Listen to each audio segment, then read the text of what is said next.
Our story doesn't start in a fancy noble house paved with mana-infused marble, nor in the bustling royal capital. It begins in the forgotten boonies of the Clover Kingdom, a place where the powerful rarely tread. In a tiny, unassuming village, a lot like Hage, a baby boy was born to a couple of humble farmers. Their own mana was modest, just enough to get by coaxing stubborn crops from the ground, mending a broken plow, and lighting their hearth at night. They named their son Rudeus. But from the second he opened his eyes, it was clear he was different. This wasn't some blank slate newborn, crying for warmth and milk. Behind those infant eyes was the tired, hyper-aware, calculating mind of a 34-year-old shut-in. A man who'd already been reincarnated once before. Panic was his first thought. Not a baby's instinctive wail, but the cold, sharp, intellectual terror of a man thrown into the unknown. Again. Where am I? What happened? Was it all a dream? Orsted. Roxy. Eris. Sylphie. The names echoed in his mind, ghosts of a life he had just been torn from. He immediately began analyzing everything: the texture of the rough-spun blanket, the woody smell of the cottage, the strange, yet familiar, cadence of the language his new parents were speaking. It was a new world, all right. But something felt completely different this time around. He could feel an energy humming in the air, a vibrant, omnipresent force thrumming in the very fabric of existence. It was mana. And it was profoundly different from the magic he knew. It felt less like a complex formula to be recited and shaped, and more like a raw, natural, untamed power that flowed like a river. As a toddler, he started his experiments in secret.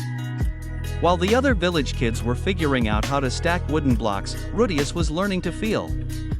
He'd sit in the dirt behind his family's little cottage, hidden from view, close his eyes, and just reach out with his senses, honing an instinct he'd spent a lifetime perfecting. He quickly found he could touch the mana inside himself, a massive, seemingly bottomless reservoir of power. Far greater than what he'd possessed even at his peak in his previous life.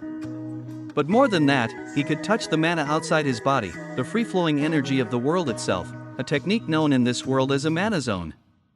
And with just a thought, a focused bit of will, he could command it. His first breakthrough was with water.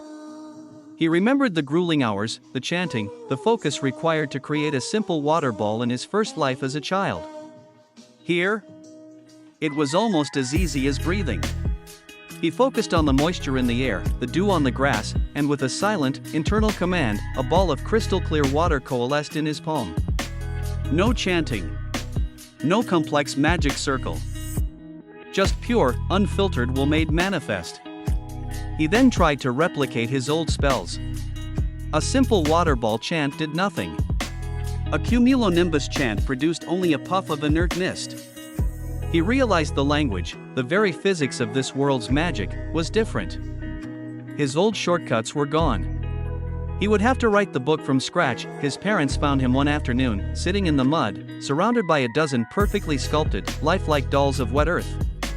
They weren't just standing there, they were moving, all dancing in a silent, complex, interwoven ballet he was orchestrating with flicks of his infant fingers.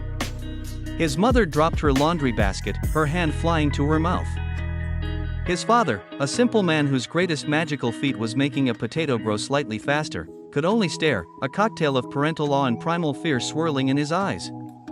Their son wasn't just talented, he was a monster, a prodigy, a genius the likes of which their village, and perhaps the entire kingdom, had never seen. Rudeus, seeing their faces, the mix of pride and terror, learned his most crucial lesson fast: be discreet. He carried the deep-seated social anxiety and a profound fear of being cast out from his first life. He would not be a spectacle. He would not be a freak. He decided to keep the true, terrifying scale of his power a secret. Internally, though, his mind was a whirlwind of hypotheses. This world's magic seemed tied to a natural attribute: wind, fire, water. But his own control felt universal. He could bend water, earth, wind, and fire with the same innate ease, something that shouldn't have been possible. He theorized that his soul, already saturated and stained by the versatile magic of the six-faced world, must have adapted differently to this new environment. His real strength wasn't a specific attribute, it was something far more fundamental: mana control. Absolute, microscopic, enchantless. He could feel and command the ambient mana of the environment, a trick he knew would give him a massive, almost unfair, advantage, letting him paint his spells across an entire battlefield without draining his own reserves. He practiced in secret for years, not just making bigger spells, but refining his control down to a microscopic level, preparing himself for a world he correctly deduced was defined by magical combat. 15 years flew by in quiet observation and relentless, hidden training. Rudeus had carefully cultivated a reputation as a quiet, moderately talented, and exceptionally polite kid. He kept to himself, helped his parents on the farm with subtle uses of earth and water magic that they learned not to question, and was nothing like the two loudmouthed orphans from the nearby village of Hage who were already making waves across the region. There was Asta, a boy with 0 mana who screamed his dream of becoming the Wizard King from the rooftops. And then there was Yuno, a calm, aloof prodigy who was blessed with incredible, obvious power. The day of the Grimoire acceptance ceremony arrived. A monumental event for every 15-year-old in the Clover Kingdom. Rudeus went with his parents to the regional Grimoire Tower, a colossal, ancient structure packed from floor to ceiling with countless books, each one humming with latent power, waiting for their destined owners. By chance, he ended up in the same crowd as Asta and Yuno, and he watched them with a sharp, analytical eye. He could feel the storm of wind mana whipping around Yuno, a palpable torrent so strong it was almost visible, a power that screamed 4-leaf clover. It was potent, but to Rudeus, it felt wild, untamed. Then he looked at Asta. He reached out with his senses, the same senses that could feel the mana in a single blade of grass. And felt absolutely nothing. A void. A vacuum. It wasn't just a lack of mana, it was a hungry, devouring emptiness that seemed to actively negate the ambient energy around it. It was the strangest, most fascinating magical phenomenon Rudeus had ever encountered, a total contradiction to how this world was supposed to work. He filed it away for future study. The Tower Master began the ceremony with a grand speech. One by one, grimoires floated down from the high shelves, glowing with soft light as they found their new masters. A burly kid got a book that flared with fire. A shy girl received one that bloomed with plant markings. Then, suddenly, a brilliant, blinding golden light flooded the entire tower. A single book, radiating immense, undeniable power, drifted down from on high, settling gently into Yuno's waiting hands. On its cover, a 4-leaf clover. The crowd erupted in wild whispers and gasps. A prodigy chosen by the legendary grimoire of the very first Wizard King. Then, it was Asta's turn. He stood there, hands outstretched, his face a mask of desperate, unwavering hope. Everyone waited. And waited. The silence grew heavy, then broke with snickering that quickly grew into open, cruel mockery. Asta stood alone in the center of the room, the only one unchosen. Rudeus watched, not with pity, but with intense fascination. That void around Asta. That was a weapon all on its own. He thought. A perfect counter in a world saturated with magic. Finally, the Tower Master looked around, ready to conclude the ceremony. Is that everyone? Rudeus still hadn't received one. He stood calmly, hands by his sides, his expression neutral. He didn't reach out. He didn't plead. He wasn't even sure a grimoire would come for him. His power wasn't native to this reality. What if he was fundamentally incompatible with this world's system? Just as the thought crossed his mind, a deep, resonant hum vibrated through the very stones of the tower. It was different from the golden light of Yuno's book. This was a low, ancient thrum. From the highest, dustiest, most forgotten shelves. A single book started to descend. It wasn't glowing, it seemed to absorb the light around it, casting a small, moving shadow. It was thick, with a deep brown leather cover that looked ancient and heavily worn. It floated down and stopped right in front of Rudeus. He reached out and took it. As his fingers made contact, a symbol blazed to life on the cover, not with shimmering gold, but with a steady, powerful, verdant green glow. A 4-leaf clover, silence. Absolute, pin-drop silence. The crowd that had just been laughing at Asta was now completely speechless, their jaws agape. 2 4-leaf clover grimoires. In the same ceremony. From the same backwater region. It was statistically impossible. A historical anomaly. Rudeus ignored the stares and opened the book. The pages were thick, vellum-like, and mostly blank. But he felt the connection instantly, a surge of knowledge flowing into him. It wasn't a source of power like a battery, it was an amplifier. A catalyst. A focusing lens. It was like a dictionary for this world's arcane language, just waiting for him to write his own devastating sentences.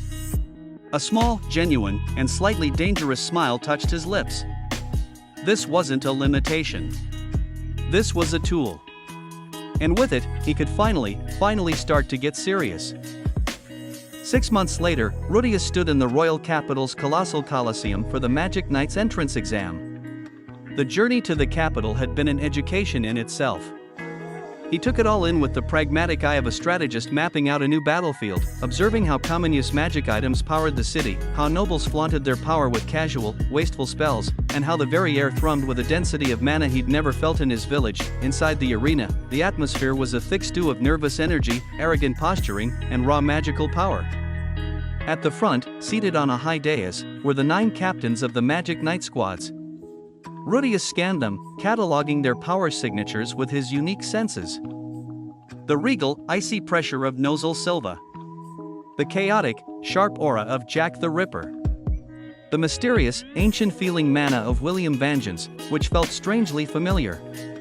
And then there was the man leaning against a pillar, lazily smoking a cigarette, radiating an aura of such lazy, crushing power that it made everyone else in the vicinity look like a rank amateur. Yami Sukahiro, captain of the Black Bulls. Rudeus's senses screamed that this man was a monster, his ki and mana a literal gravity that bent the world around him. A true predator, the first test was announced, flying on a broomstick. A basic tool for mobility here, but a complete novelty to Rudeus.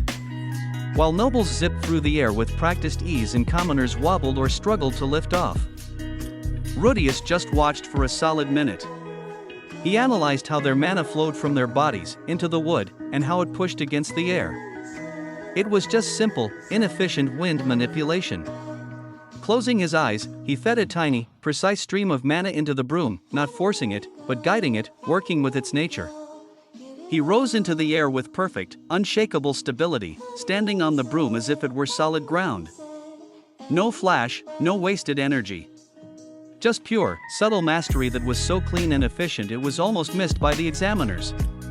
Almost. Next came a series of magic tests, creating magical projectiles, hitting targets, and defensive spells. In each, Rudeus performed flawlessly but without flair. He used the bare minimum power required for maximum effect, a philosophy drilled into him by years of survival. When it was time for creation magic, he placed his hand on the stone floor. A hush fell over his section.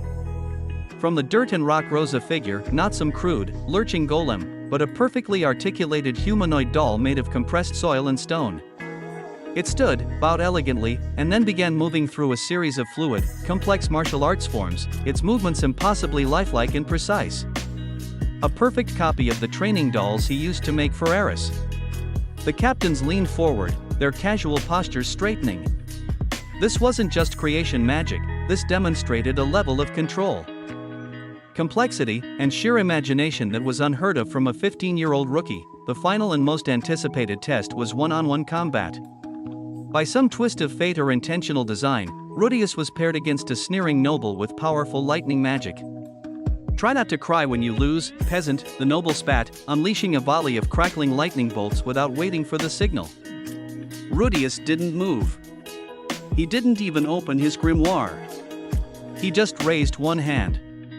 A thick, dark wall of mud erupted from the ground, catching the lightning with a wet, sizzling sound. The bolts fizzled out, completely absorbed and grounded. The noble's jaw hung open in disbelief, before he could conjure a second attack. Rudeus gestured silently with 2 fingers. Tendrils of thick mud, almost like living things, shot from the wall like striking snakes. They wrapped around the noble's arms and legs with unerring accuracy, pulling him off balance and pinning him completely. The match was over in less than 10 seconds. There were no big explosions, no dazzling lights. Just quiet, overwhelming, and terrifying efficiency. In that moment, Rudeus had instinctively combined his mastery of water and earth magic, creating his own unique and versatile mud magic, a perfect tool for battlefield control and non-lethal subjugation. When it came time for the captains to choose, the arena was buzzing. This quiet commoner with the creepy doll magic had become the dark horse of the entire exam. When his number was called, nearly every hand shot up. William Vengeance of the Golden Dawn, recognizing his immense potential. Hugolian Vermilion, seeing a powerful and adaptable strategic asset. Even Jack the Ripper raised a hand, grinning maniacally, wanting a chance to cut that weird, uncuttable mud magic, but a gruff voice cut through the air like a sword. "Hey! Kid with the creepy doll and weirdly efficient magic," Yami Sukahiro said, not even bothering to put out his cigarette. He pointed a thumb at himself, his gaze intense. "You're a weirdo. I like weirdos. My squad is full of them. You'll fit right in." It wasn't a promise of glory or honor. It was an offer of acceptance. A recognition of his strangeness. Rudeus looked at the other captains in their shiny armor and immaculate robes. To them, he'd be an asset, a tool, a prodigy to be polished and displayed. But with Yami, in the infamous, chaotic Black Bulls, he sensed a place where he wouldn't have to hide his oddities, a place where his past life knowledge and ruthless pragmatism might actually be valued. His perverted side, a constant demon he fought to suppress, would be a social death sentence in a squad like the Silver Eagles, but among the dysfunctional Black Bulls? It might just get lost in the noise. He thought about his lonely first life, his fear of rejection, and made a decision. "I accept," Rudeus said, his voice clear and steady. Yami grinned, a feral, satisfied look on his face. The other captains, and indeed the entire arena, just stared, stunned.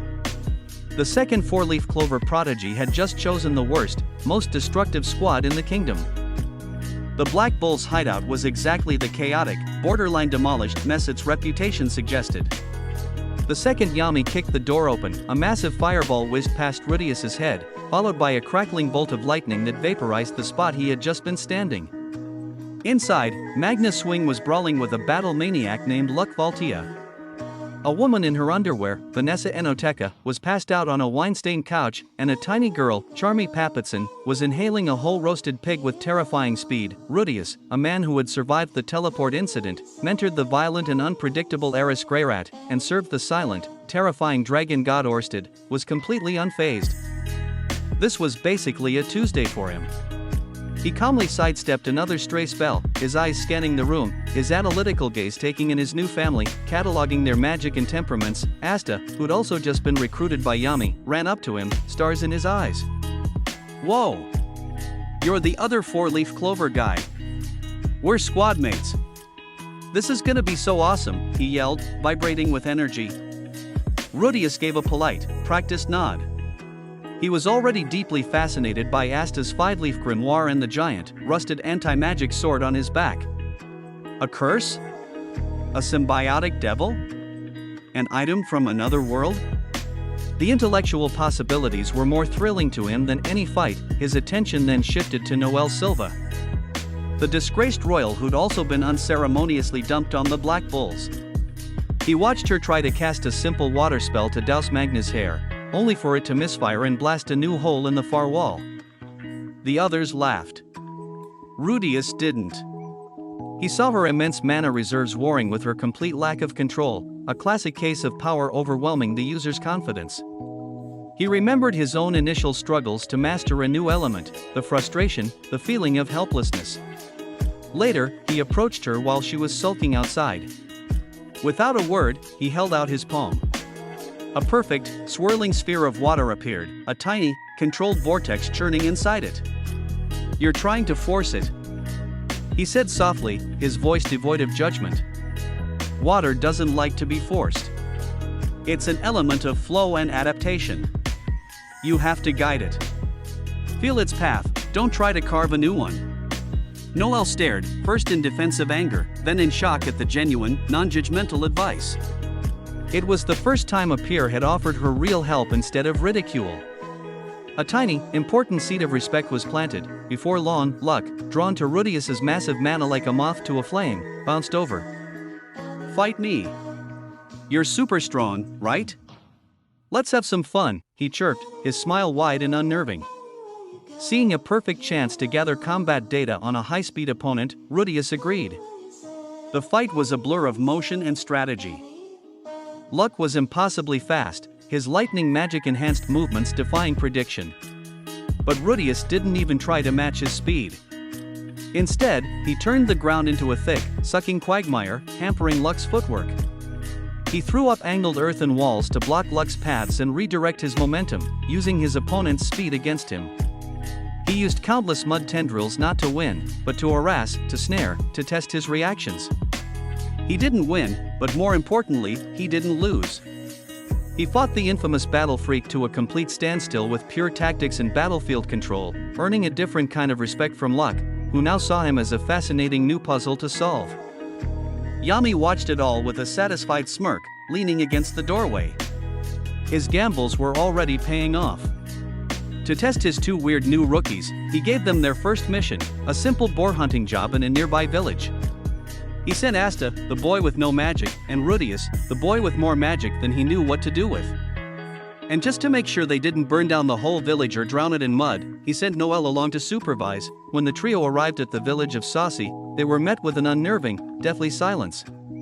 There were no villagers in the streets, no sounds of life, only the mournful whistle of the wind through empty windows. The wild boar they were sent to hunt was dead in the town square. Its massive body shriveled and drained of all life, looking like a dried husk. And carved into the walls of the surrounding buildings were strange, pulsing runes of dark, unfamiliar, and deeply malevolent mana. This was no simple hunting mission. Suddenly, a figure emerged from a dark alley, cloaked in robes marked with the symbol of a single, evil-looking eye.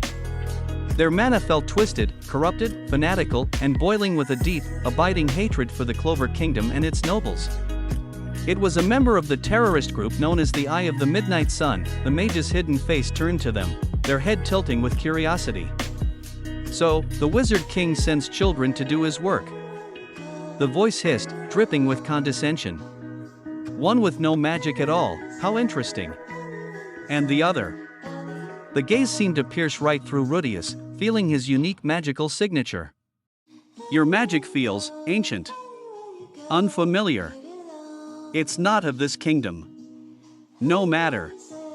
You will both make excellent sacrifices for our glorious new dawn." Asta, ever the hero, immediately drew his massive anti-magic sword, its sheer presence making the dark runes flicker. "We're magic knights. We're not gonna let you hurt anyone," he yelled, taking a determined stance. Rudeus stood beside him, his expression deceptively calm, but his mind was already a supercomputer of calculations. Unknown enemy. Unfamiliar magic type. Hostile territory. Civilian presence unknown. His strategic brain kicked into overdrive, calculating dozens of potential battle plans, weighing variables, and preparing contingencies. The first real test of his new life, his third chance, was here. The time for observation was over.